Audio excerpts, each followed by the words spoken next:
आणि भगवंतानी अपार सुख गवळणींना दिलं. महाराज शुकाचार्य राजा परीक्षितला सांगतात, राजन रासोत्सव संप्रवृतो गोपी मंडल मंडितो योगेश्वरीन कृष्णेन तासां मध्ये द्वयोर्द्वयोः. भगवान योगेश्वर कृष्ण त्या गवळणींच्या मध्यभागी प्रगट झाला. ही महाराज लीला. आणि इकडं महर्षी नारदांनी कंसाला सूचना केली, अरे कंसा काय करतोस? जेव्हा शत्रू बलवान आहे तेव्हा त्याच्या प्रदेशामध्ये जाऊन त्याच्या हद्दीमध्ये जाऊन आपले उपाय चालत नसतात. तेव्हा तू एक कर, त्या शत्रूला येन केन प्रकारेन आपल्या हद्दीमध्ये बोलव. आलं का लक्षामध्ये? आपल्या गल्लीमध्ये असं मन आहे, कुत्ता भी शेर होता है. बरोबर. बरेच जण म्हणते छोटे छोटे पोरं भांडणं जर झाले ना शाळेमध्ये, तो फक्त माझ्या गलीला ये, तुला दाखवतो. तसं कंसाला नारदांनी सांगितलं, आयडिया दिली. आणि महाराज कंसानं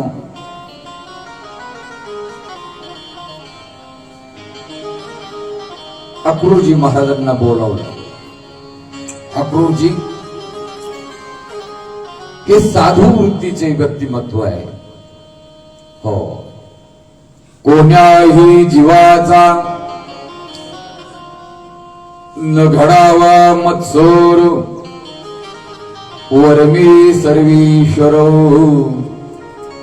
पूजनाची. परंतु राजाचा आदेश आहे. महामंत्री अक्रूरजी बोलावला. अक्रूरजी महाराज, राजन नमस्कार. तुम्ही उद्या गोकुळामध्ये जाऊन नंद महाराज गोकुवासियांना धनुर्याग मलयुद्ध याचं आमंत्रण द्यायचं. बरोबर सर्व आखणी बनवली. महाराज कंस आहे, दुष्ट आहे, दुराचारी आहे. अक्रूरजी महाराजांना प्रश्न पडला, कंसाच्या मनामध्ये काहीतरी कपट आहे आणि या कपट नीतीचा आपण एक भाग बनत आहोत. बरं नाही म्हणावं तर राजा आहे आणि जावं तरी समोर भयान संकट दिसतंय. जसं म्हणतात आपल्याकडं, पुढे आड आणि मागे विहीर. टाका कुंकड उडी टाकायचं. काय करावं? मनामध्ये शंका आहे, चिंता आहे. बरं आपण गेलो आणि भगवंताला घेऊन आलो. उद्या जर काही बरं वाईट झालं तर जगामध्ये आपलं काळं तोंड होईल. कोणी नाव घ्यायचं नाही त्या कैकई सारखं. काय करावं? यक्ष प्रश्न अक्रूरजी महाराजांच्या समोर निर्माण झाला. कंसाने आवाज दिला, अक्रूरजी क्या बात है? आपके मन में कोई संदेह है, शंका है? ऐसे उदासी क्यों दिख रहा है? अक्रूरजी बोलतात, महाराज जावा तुम्ही, आमंत्रण द्या गोकुळवासियांना. महाराज ते आमंत्रण घेऊन अक्रूरजी महाराज आज गोकुळामध्ये आलेले आहेत. नंद महाराजांच्या घरी. हो, ज्याला आपण सांज वेळ म्हणतो, अक्रूरजी महाराज मुक्कामी आले. नंदराजाने स्वागत केलं. महामंत्री आहेत शेम खुशाली सर्व विचारलं आणि येण्याचं कारण अक्रोजी महाराजांना विचारल्यानंतर अक्रोजी महाराजांनी सांगितलं की हे नंदराजजी, कंस महाराजांनी मथुरेमध्ये मोठा धनुर्याग मलय युद्ध आरंभ केलेला आहे आणि सर्व गोकुळवासियांना आणि त्यात भगवान श्रीकृष्णाला आणि बलराम दादाला विशेष आमंत्रित केलेला आहे. यशोदा मातेच्या कानावर हे केलं मथुरेला. हो, सकाळी निर्णय झाला की सकाळी निघायचं.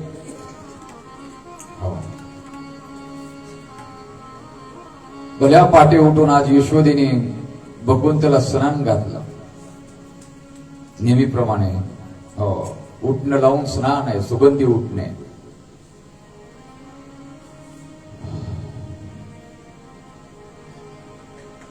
गंध, चंदन, अत्तर, तो गोपवेश भगवंताला परिधान केला.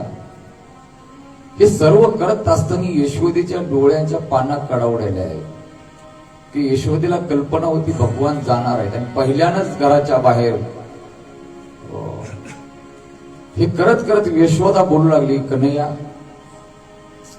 तू माझ्यापासून पहिल्यानंच दूर जाणार, मला विसरणार तर नाहीस ना. भगवान आईच्या गालाला हात लावून बोलतात, आई मी तुला कसा विसरेल बरं? हा, अरे नाही रे, मी तुला कितीतरी वेळेस मारलं या हातानं. तू घोड्या करत होतास, ऐकत नव्हतास, तुला उकळाला बांधून ठेवलं. मला कळालं नाही की अरे तू ब्रह्मांड नायक आहेस. मी माझं मूल म्हणून, बाळ म्हणून तुला लहानाचं मोठं केलं, सांभाळलं, रागावले, कधी काठीनं मारलं. भगवान बोलतात, आई तो तुझा अधिकार आहे.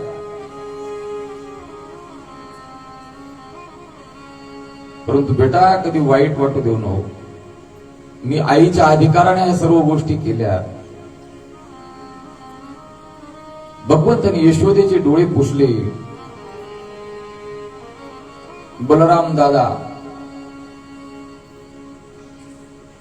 आणि भगवान श्रीकृष्ण संपूर्ण तयार आहेत. नंद महाराज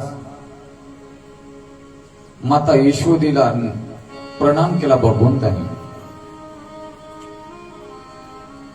आणि इकडे गोकुळवासियांना बातमी कळाली की आक्रूरजी भगवंताला घेऊन जाण्यासाठी आलेले आहेत बर का. तेव्हा सवंत गवळणी नंद महाराजांच्या वाड्यासमोर येऊन थांबलेल्या आहेत. भगवान लाला जाणार हे स्वप्नवत आहे. आणि त्या गवळणी बोलू लागल्या, कोणाला? यशोदेला. यशोदे, गवळण म्हणती यशोदेला, कोठे गे सावळा, कारथ शृंगारीला, सांगे मजला, विव्हळ झाले मन आक्रूर,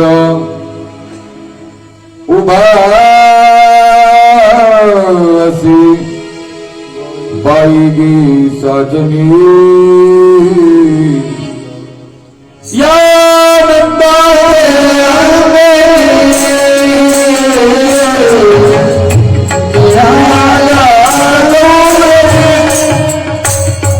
या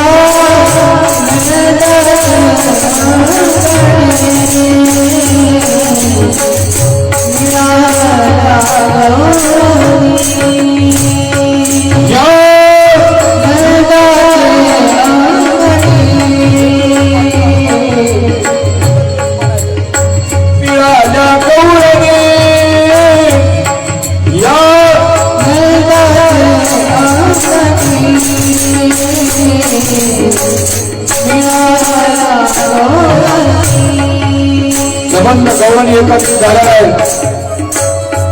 हो, आणि विचारला का यशोदे, हा उभा असलेला अक्रूर दिसतोय, अक्रूर, हा अक्रूर नेमका कशासाठी आला? तेव्हा नंद महाराजांची ही धर्मपत्नी अर्थात पट्टराणी गवळणींना सांगून आली, बोली नंदाची पट्टराणी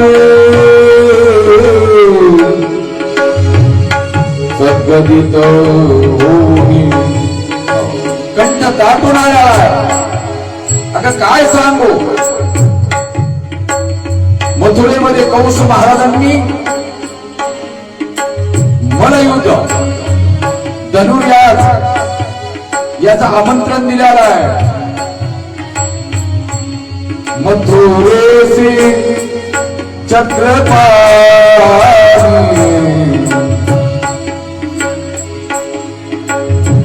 जातो की साधनी या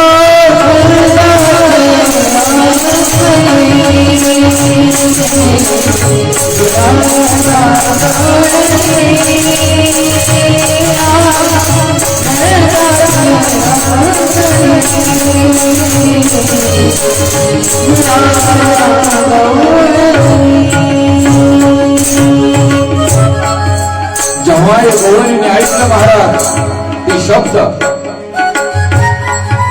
महाराज बोलतात विभव झाला म्हणा. हे शब्द ऐकून आणि गवळणी म्हणतात,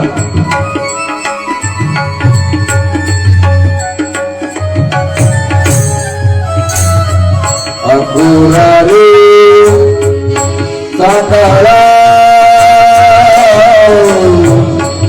का घात करू आलासी वदसी सकळा, अक्रूर तुझे नाम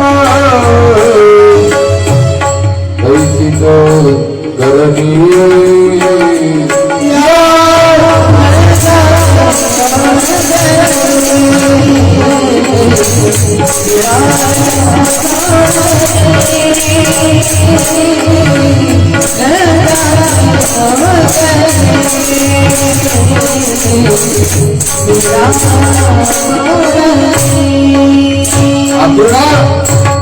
अरे तो चांडाळ आहे, चांडाळ. आमचा घात करण्यासाठी तू आला. किती आम्ही आनंदामध्ये भगवंतासोबत या गोकुळामध्ये राहत होतो आणि तू आला. दुष्टा, आमचा आनंद तुला पाहवला नाही, दुखवला ना. मला इकडे भगवान श्रीकृष्ण रथामध्ये आरूढ झालेले, रथी चढले वनमाळे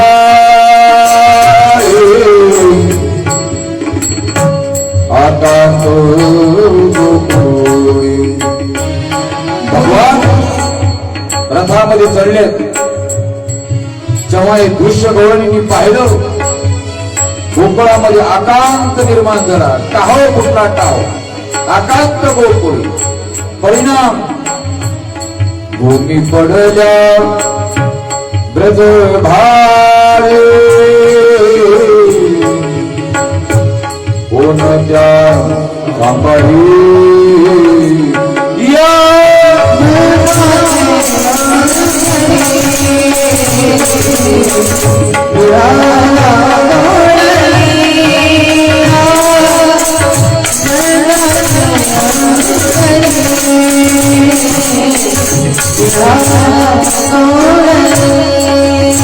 जेव्हा पृथ्वीवर जमिनीवर त्या गवळणी पडलेल्या आहेत, त्यांची अवस्था भगवंतांनी पाहिली आणि भगवान बोलू लागले अक्रूरजी महाराजांना, काका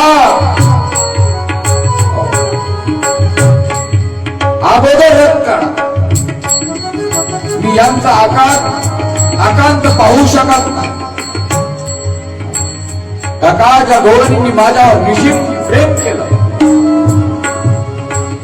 रात्री अपरात्री मी ज्या ज्या वनामध्ये यांना बोलावलं त्या त्या वनामध्ये, कुंजवनामध्ये, मधुवनामध्ये, वृंदावनामध्ये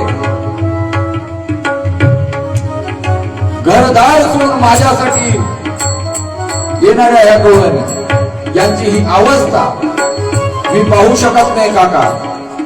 भगवान अक्रोजी महाराजांना बोलतात,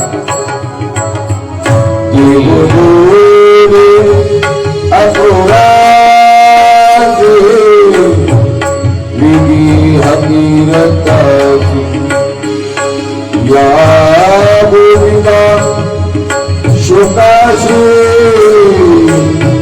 न पाहे मदती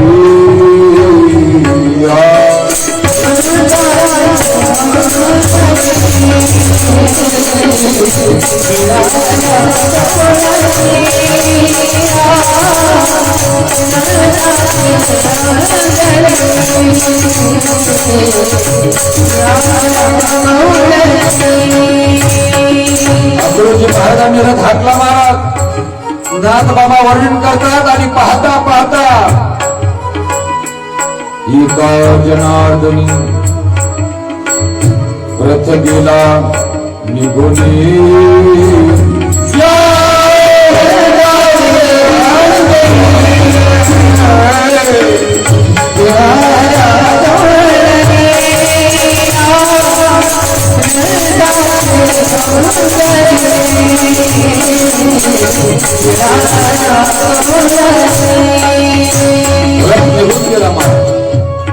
गोकुळामध्ये उदासीनता.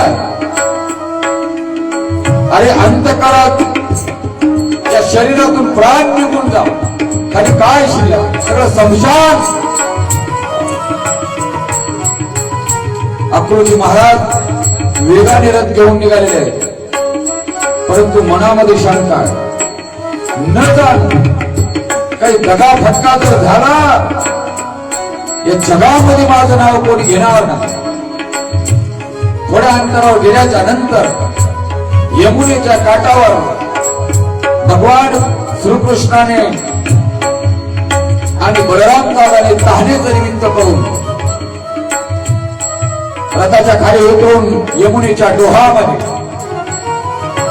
अक्रोजी महाराजांना दिव्य दर्शन दिलेलं जाणीव करून दिली. आणि अक्रोजी महाराज भगवंताची स्तुती करतात. दशम स्कंद 40वा अध्याय. अक्रोजी महाराज बोलतात, अक्रूरवाच नदोस्म्यहं त्वाकील हेतु हेतम नारायणं पुरुषमाद्यमप्रियम्. हे भगवान, आपण पुरुष आहात, परम पुरुष आहात, किंबहुना अविनाशी पुरुषोत्तम आपण नारायण आहात. स्तुती केली. भगवंतांनी सांगितलं, काका काळजी करायची नाही. बाजूलाच त्या ठिकाणी काही कंसांचे सेवक अर्थात परीट राजवस्त्र धुवून घेण्यासाठी आलेले होते. भगवंतांनी स्वतःचा गोपवेश काढून बाजूला केला आणि परीटाला विनंती केली, आम्हाला राजवस्त्र दे. गोपवेश का काढलं त्याचे कारण तुम्हाला ज्ञात आहे. कारण तो वेश धारण करून तो शुद्ध सात्विक वेश आहे, म्हणून वेशाला किंमत आहे. संप्रदायामध्ये पांढराच पोशाख का, याचं कारण आहे. या पोशाखावर कुठलाही दाग सपादत नाही, म्हणून पोशाख सफेद पाहिजे, शुभ्र पाहिजे, बस. याचा अर्थ आहे तुमचं आचरण शुद्ध सात्विक पाहिजे. म्हणून आमच्या संस्थेचा नियम आहे, संस्थेचा विद्यार्थी कधीच खडुळेन भाडुळेन कलरचे कपडे घालून येणार नाही. शुभ्र कपडे, गोपवेश बाजूला केला. आणि जेव्हा राजवस्त्र मागितली तो परीट म्हटला, ही काही गोकुळ आहे का? मनाला येईल तेव्हा गवळणीचे कपडे घेऊन जायचं, कदंबावर चढायचं. ही मथुरा आहे, मथुरा. इथं ते लाड चालायचे नाही. भगवान म्हटले तुला सांगतो दे. तो परीड बोलू लागला, अरे तू गायी राखणारा गुराकी, तुला या राजवस्त्राची किंमत माहित आहे का? मला भगवंताचं इकडं राग अनावर झालता. अगोदर त्याला पाहिल्या एक असा झपाटा मारला का नाही, गतपुराणच झालं. बलराम दादा भगवंताकडे पाहिलं आणि विचारलं, कृष्णा अरे या गरीबानं काय केलं? त्या कंसाचा राग तू याच्यावर काढून काढला. भगवान म्हटले, दादा तुला कल्पना नाही, हे ना हे साधं गरीब नाही, याची आळी अशी वळवळ करायला 2 युग मी चालत पाहलो. अरे 14 वर्ष वनवास भोगून लंकेवर राज्य संपादन करून परत आलो अयोध्येमध्ये, आणि हे बोलू लागलं. म्हटलं भगवान म्हणतात, दुष्ट दुराचारी रावणाच्या घरी सीता राहिली, ती काही पवित्र असेल का? याच्या बोलण्यामुळं मला पुन्हा सीतेचा वियोग करावा लागला. हेच होतं मला. ती वस्त्र धारण केली महाराज, आणि भगवंतांनी मथुरेमध्ये प्रवेश केला. बरं का, बलराम दादा आहेत.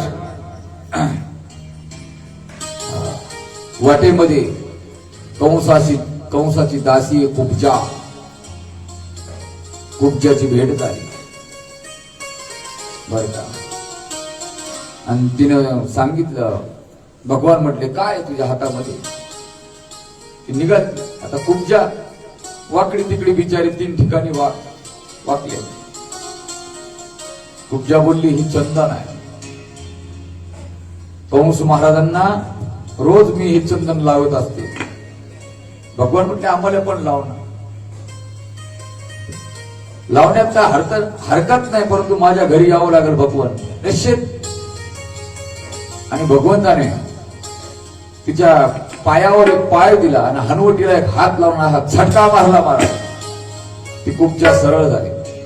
पुढे भगवान निघाले. जेव्हा भगवंतांनी मथुरेमध्ये वेशीतून प्रवेश केला, तेव्हा दुष्ट दुराचारी कंसाने कोलियापीड नामक हत्ती भगवंताला आणि बलराम दादाला चिरडून मारण्यासाठी सोडला. उन्मत्त हत्ती.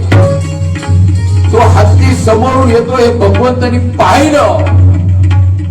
थोडीशी बगल दिली महाराज बलराम दादा, आणि भगवंताने हत्तीचे 2ही दात पकडले. जसे दात पकडले, एवढा मोठा असणारा हा कोलियापीड नामक हत्ती धनदिशा जमिनीवर आदळून ठार झाला, गतप्राण झाला.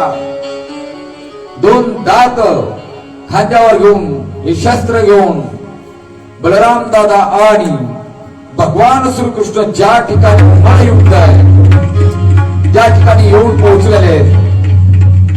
मल्लयुद्धामध्ये आखाड्यामध्ये मुष्टिक आणि चानूर यांच्यासोबत बलराम दादा आणि भगवान श्रीकृष्णाचं घनघोर युद्ध चालू झालं. घनघोर कोणाचं? भगवंतांनी वेळच लावला नाही महाराज. एकच मुष्टिका प्रहार करा मुष्टिकाच्या डोक्यामध्ये, नाका तोंडातून रक्त बाहेर आलं आणि तोही गतप्राण झाला. वर बसलेला कंसाने ते पाहिलं. अरे बापरे, हे सामान्य नाही, आपला काळ एक काळ. आणि कंसाला काळे दिसू लागला, बळण दिसू लागलं. मग मात्र कंस हादरला आणि निघून जाण्याचा प्रयत्न करणार. बलराम दादाने आवाज दिला, अरे कृष्णा काय पाहतो? ते पहा कृष्ण मामा पळून जाण्याची तयारीत आहे. भगवंतानी जय जयकार केला, हाय हाय, आणि कंसापाशी गेले आणि लाथ घातली महाराज. सिंहासनावर बसलेला कंस ते सिंहासन जमिनीवर कोसळलं. डोक्यावर असणारा टोप जमिनीवर कोसळला. थर थर थर थर कापतो कंस. भगवंतानी छातीवर पाय दिला आणि विचारतो, मामा आठव. दुष्ट दुराचारी मामा, तू माझ्या आई वडिलांना तुरुंगवासा टाकलंस ना, हा मीच आहे आठवाईचा पुत्र वधील. नाकातून तोंडातून रक्त आहे महाराज. क्षणाचाही विलंब न करता भगवंतानी छातीमध्ये अशी लाथ मारली आणि कंस ठार झाला आहे, ठार. बोलिये गोपाल कृष्ण भगवान. समस्त मथुरा वासीने भगवंताचा जय जयकार केला. बोलिये गोपाल कृष्ण भगवान बलराम दादा. आणि विलंब न करता आता भगवान श्रीकृष्ण सरळ कारागृहाकडे निघालेले. बलराम दादा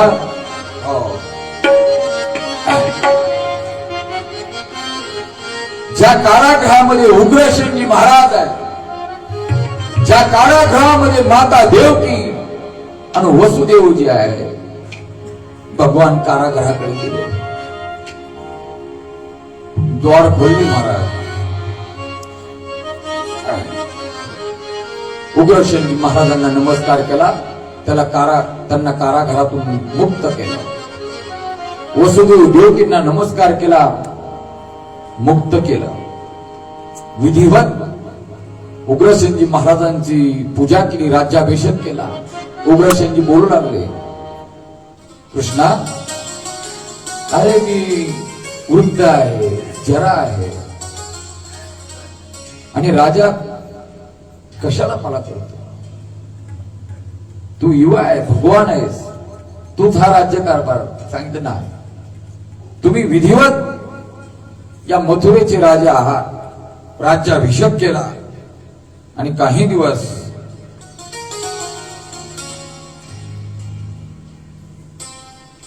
भगवान मथुरेमध्ये विश्राम करतात. वसुदेव देवकी यांच्यासोबत हितगुज केलं भगवंतानी. कितीतरी वर्ष उलंडून गेली होती बर का. वसुदेव देवकीच्या आनंदाला पारावार नाही मला.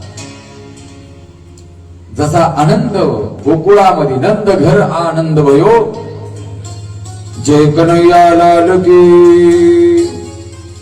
नंतर मथुरेमध्ये भगवान श्रीकृष्ण कुब्जेच्या घरी पण जाऊन येतात. कुब्जेचंही समाधान केलं, अक्रोजी महाराजांचं समाधान केलं, त्यांच्याही घरी भेट दिली.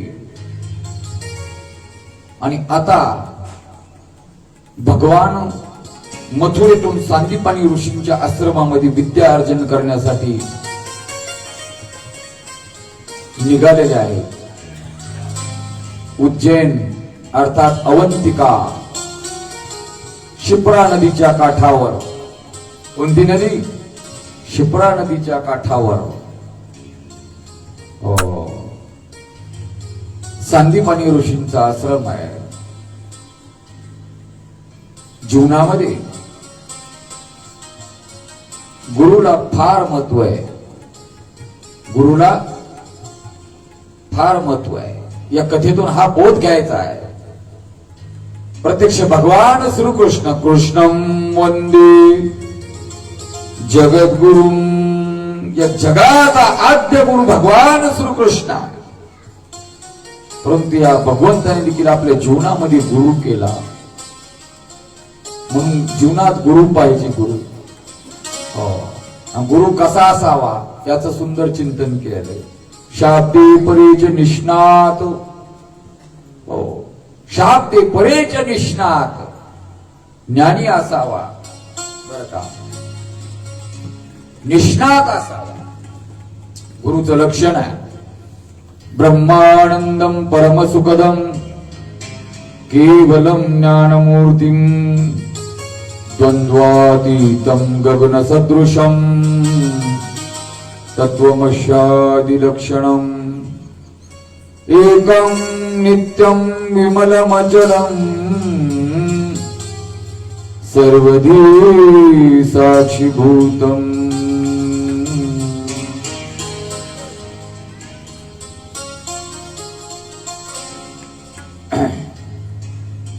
असे श्रीगुरु असावे. कारण गुरु जर नसतील तर हा बहुरूपी प्रपंच नाम यमघाट तरुण जाणं अवघड आहे. गुरु बिन कोण बतावे वाट. म्हणून जीवनामध्ये गुरु पाहिजे, सद्गुरु पाहिजे. गुरुशिवाय बहुरूपी संसार तरुण जाणं शक्य नाही. भगवंताने गुरु केले. ज्या भगवंताचे अवतार असणारे महाविष्णूचा अवतार सखा माझा ज्ञानेश्वर, ते ज्ञानोबराय देखील बोलतात. ज्ञानदेव म्हणे तरलो तरलो, ज्ञानदेव म्हणे तरलो तरलो,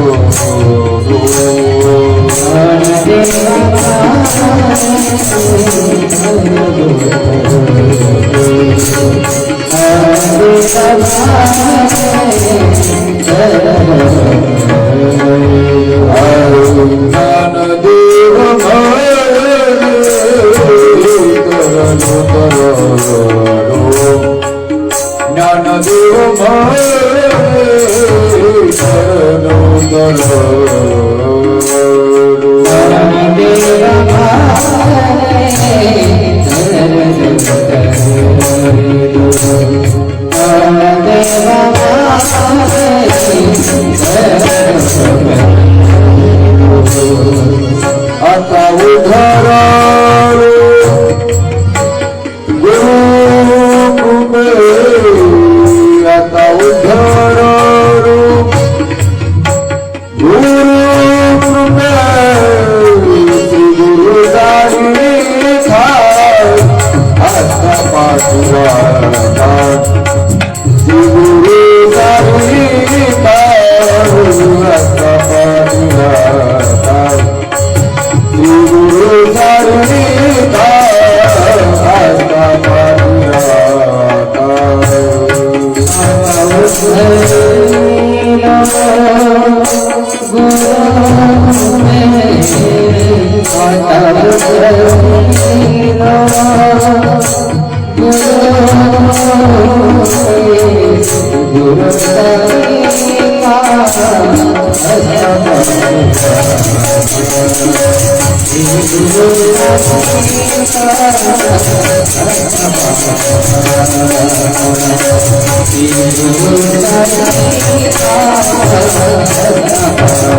जीवनामध्ये जर उद्धार करून घ्यायचा असेल, गुरूंची नितांत गरज आहे. नितांत गुरु आपल्या शिष्याला सर्वस्व देतात, सर्वस्व.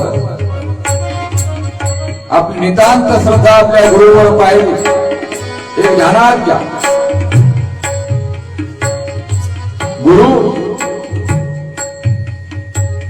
गुरुचं स्वरूपच सांगते. गुरुर ब्रह्मा गुरुर विष्णू गुरुर्देवो महेश्वर, गुरु साक्षात परब्रह्म, तस्मै श्री गुरवे नमः. जीवनात गुरु पाहिजे. कधी कधी कसं होतं, प्रत्यक्ष गुरु भेटत नाही. माझ्या तुकोबरांना प्रत्यक्ष समोरासमोर गुरु भेटले नाही, परंतु गुरूंचा उपदेश स्वप्नात. बर का, सत्य गुरु राय कृपा मज केली, परिणाही घडली शिवा काय, सापडली वाटी.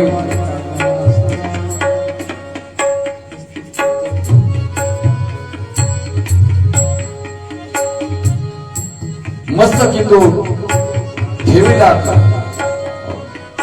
स्वप्नातच उपदेश केला महाराज बाबाजी चैतन्य.